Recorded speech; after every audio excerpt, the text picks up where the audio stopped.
Jack or called Joe in the world? Hang on, I dropped my phone. I suspect there's more Jacks than Joes.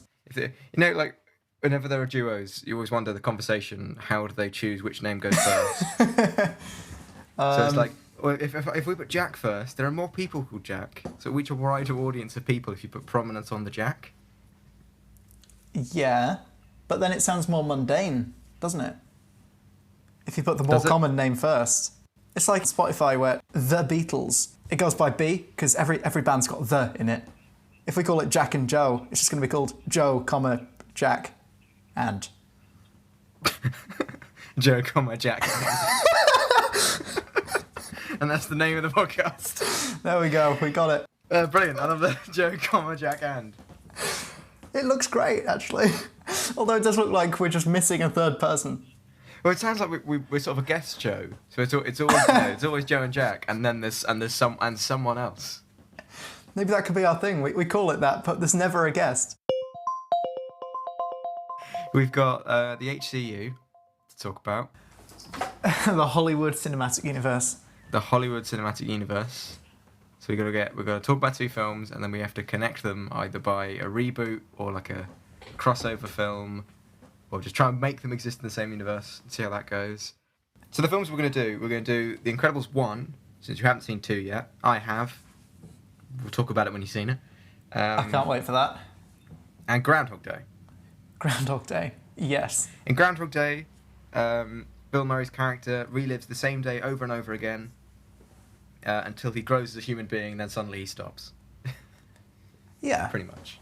And he's driven by a desire to fall in love with this woman, a co-worker who he didn't like to start with. I love Groundhog Day because I love the... You really get the notion that you don't see every day, but you strongly get this idea of how much time is passing because of how many moods he seems to go through. Because you get the initial sort of everything's confusing, and then he has to learn that that's what's going on.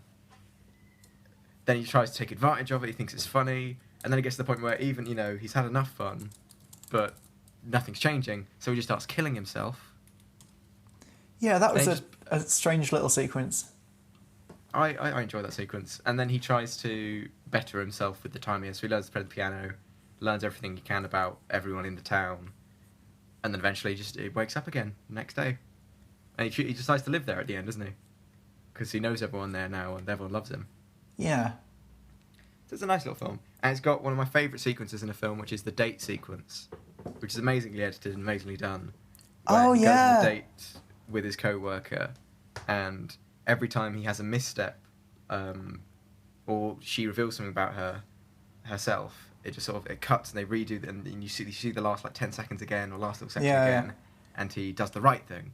I like the date with the random girl where he just goes up to her in the cafe one day and asks her loads of personal questions, and then comes back the next day and knows everything about her. That's brilliant, and that's Groundhog Day.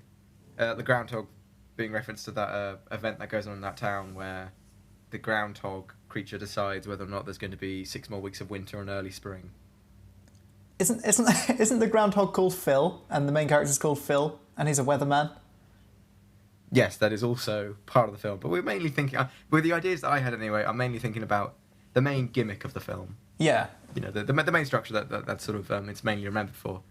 And The Incredibles is... in a time of all these superhero films being made, Marvel and that, is still probably the best superhero film. Definitely the best Fantastic Four film ever made. Yeah, I really like that film. Takes place in sort of the alternate 60s, 70s? 60s, I think. 60s, I think. So superheroes have been outlawed because of the damage they'd caused really early in their time, because that's the main plot, it feels, of loads of superhero movies these days. It's always, superheroes are bad because they cause collateral damage. They do lots of good stuff, but no, the politicians don't like them, and there's public outcry. And this guy, Mr. Incredible, misses the old days, gets contacted by the shady company to do some hero work for them, travels to this crazy, James Bond island volcano base to fight a big robot, keeps coming back. Turns out the bad guy is actually an ex-fan of his who he was a dick to. His whole family come. They bond as a family. All use their powers together. And, towards the end of the film, it looks like, when they save the day from the giant robot attacking the city, it looks like people are starting to like superheroes again. Which, it's a brilliant film. Very funny, very well animated, and all that. Yeah. I've not seen it for a long time, actually, but I have fond memories of it. And like I said, we'll have to have a deeper chat about this, I suppose, when you watch Incredibles 2. Yes, definitely. Because it's a tough act to follow, of course. So the HCU. So my idea for how to link these films. You've got to bear with me here for a second.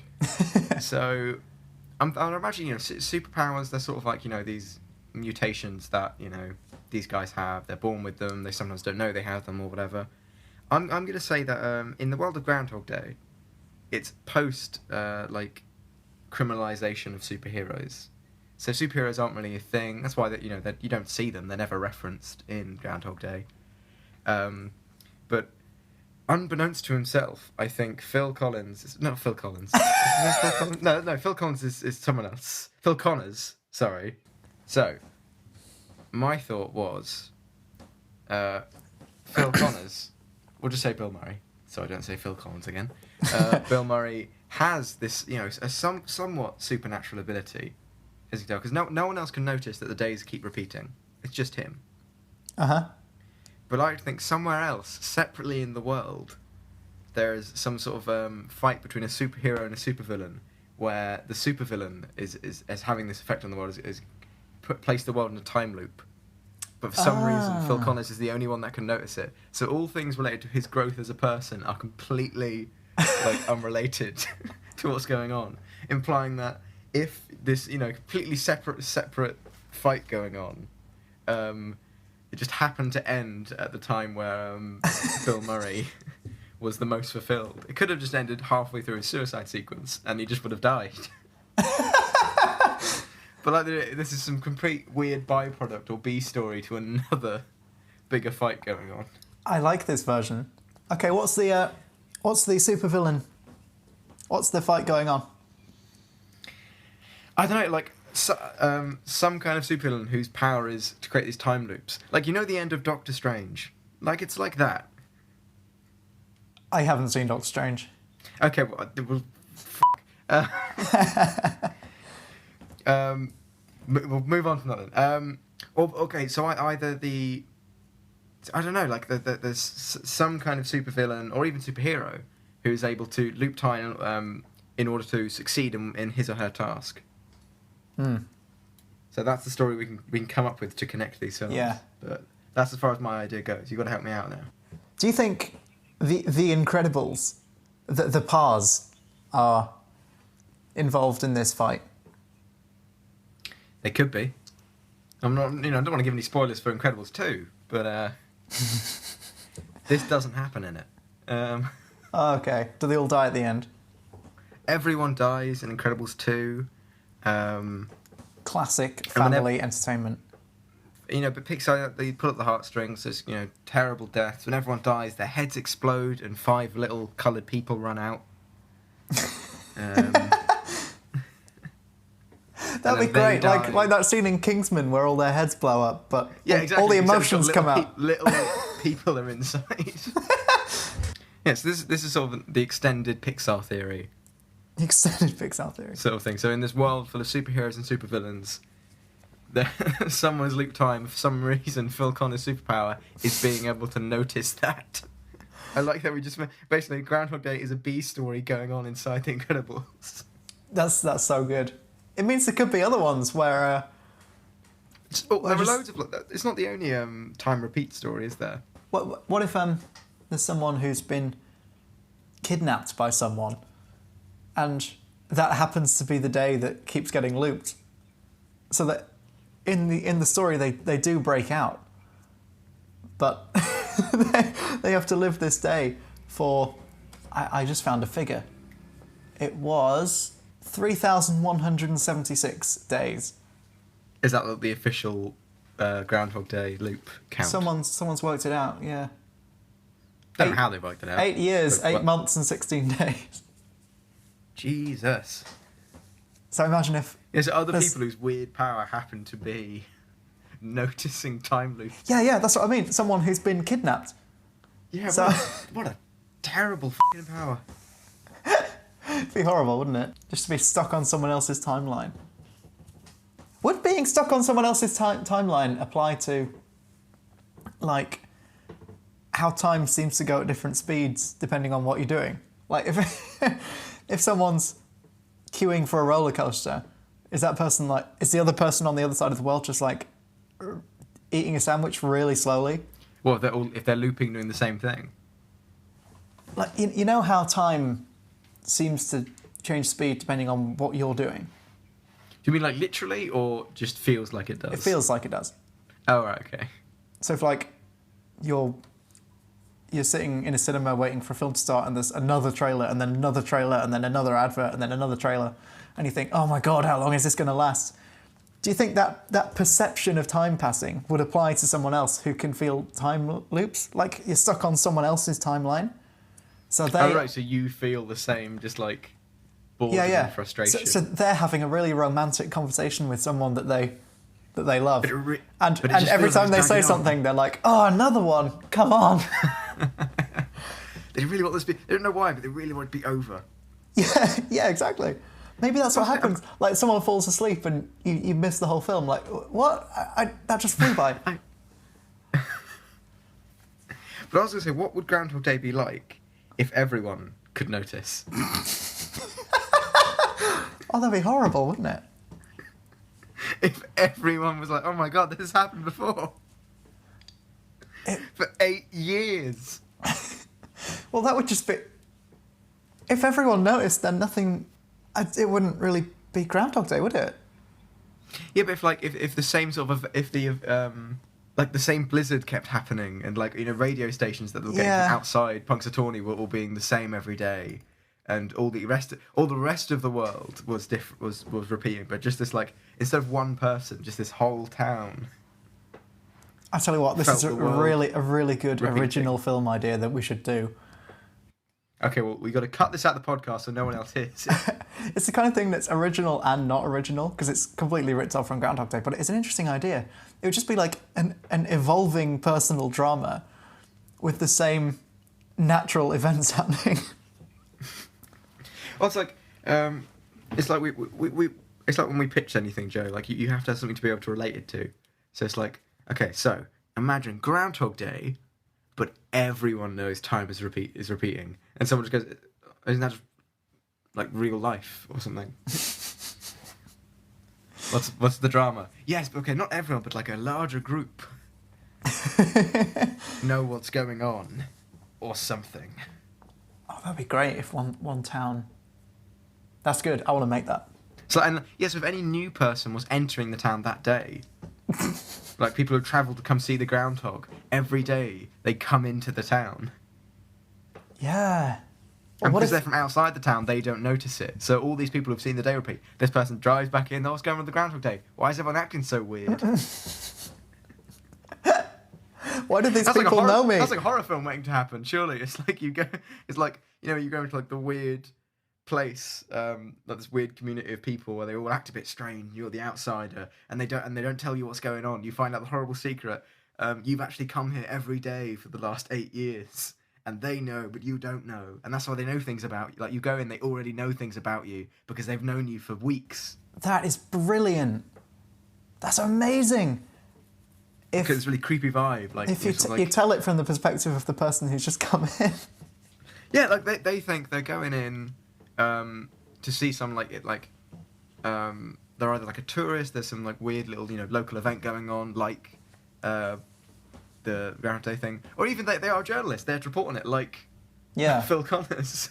What if they like everyone knows who they are because they've actually been there loads of times. What if on the day that they get there and they realise that everyone knows who they are and they find all this out, they like see something, like I don't know, some magic crystal or something stupid that makes them get stuck. So they start reliving the same day and see themselves arrive every day.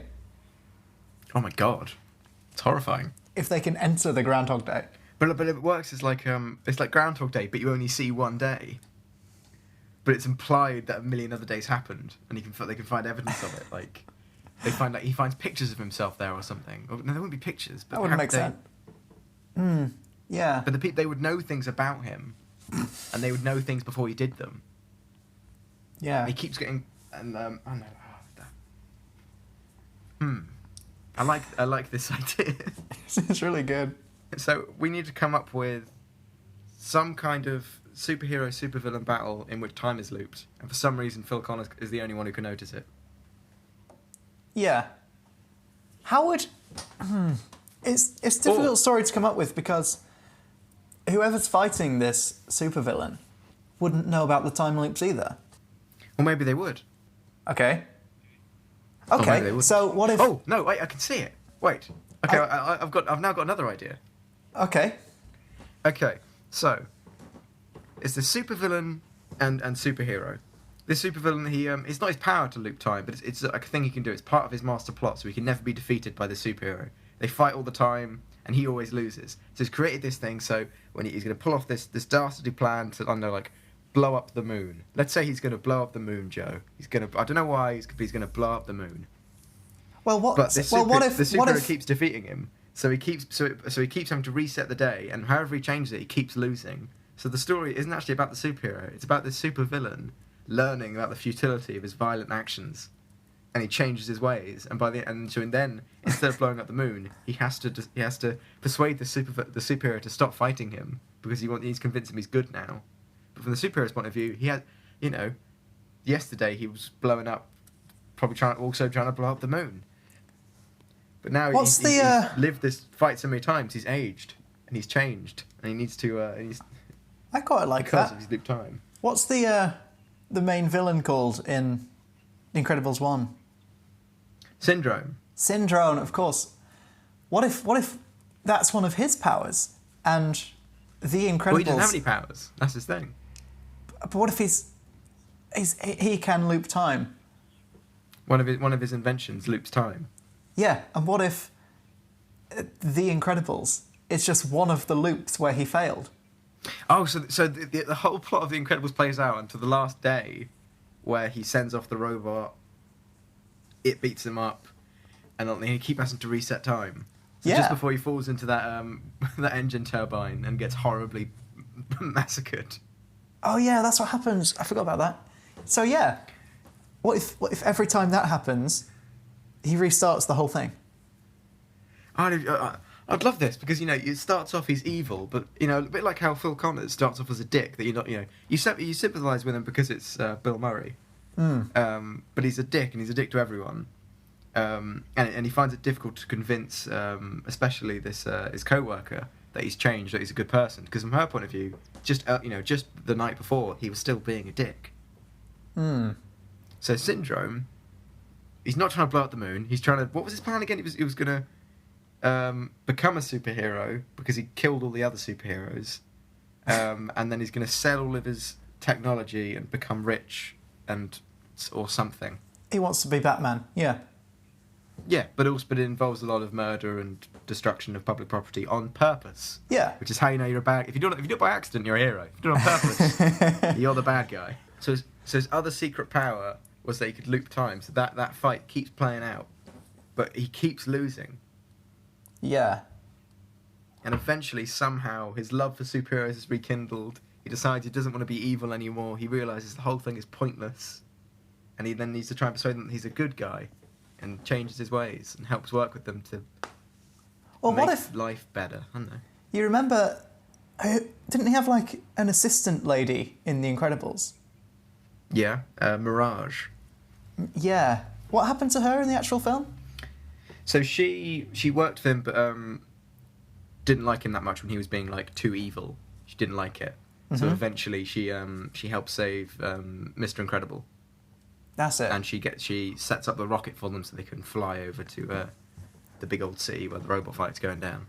Okay, well, my thought is, if he's got a machine that loops time, she would probably be aware of it too, So Oh, yeah? what if the reason that The Incredibles works is because she helps, but over many, many loops, she realizes that being good is futile, and it just wears her down, and she gets more and more evil. Oh, right, so she keeps... So in the first few loops before The Incredibles that we all saw and loved as children, they actually lose repeatedly.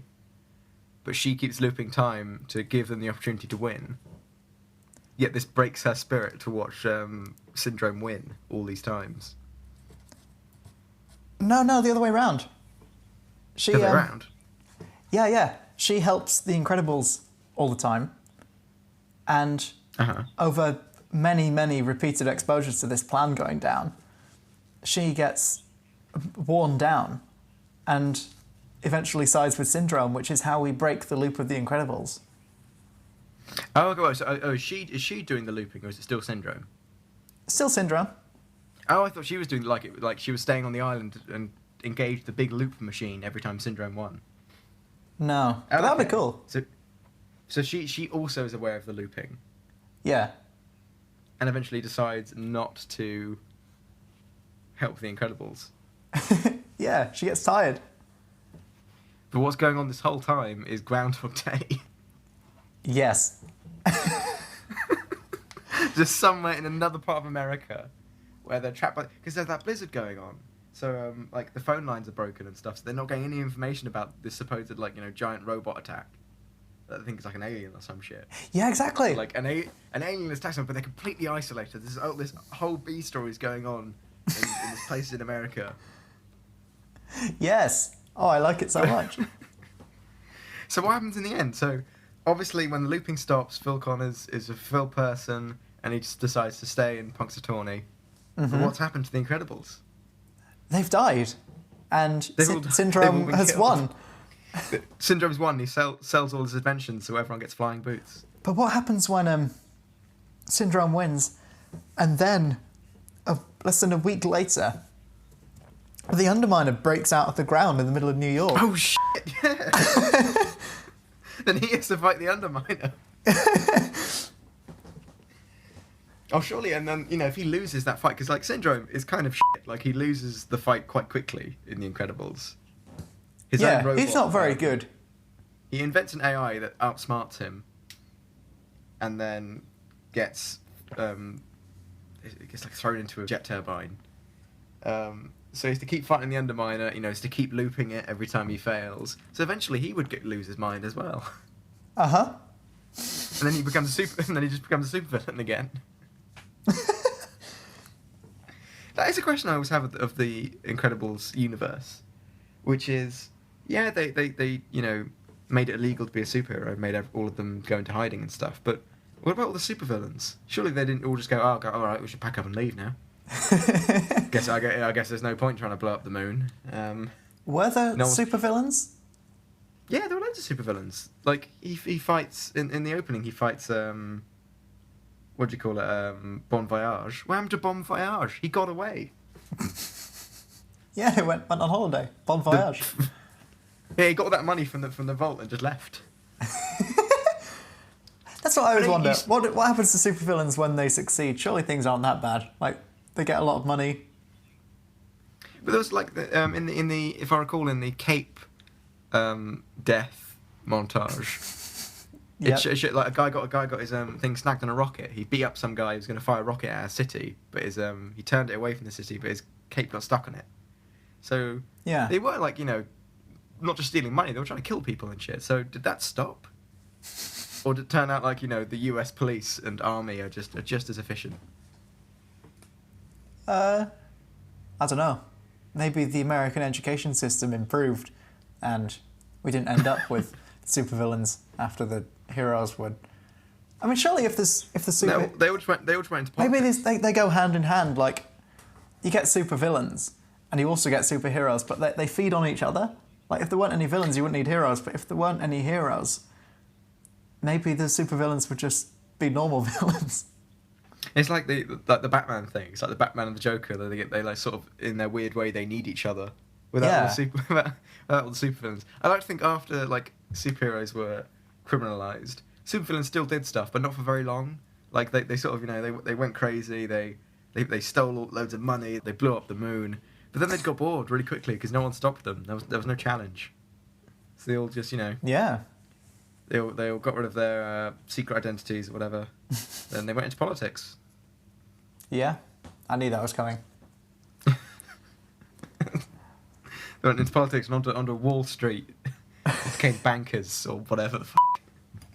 That's so they could get their evil kicks in this new world. Just be bankers. Is that what we're gonna go for then? Hashtag Joe Jack and. I mean, we can have a hashtag. I mean, anyone could have a hashtag. What are we gonna do with it? Well, we just to find out if anyone ever listens to this. So if you're listening to this now, even if you don't really use Twitter very much, just please let us know. We are nobodies. We have no audience. If you ever listen to this, just tweet hashtag Joe Jack and.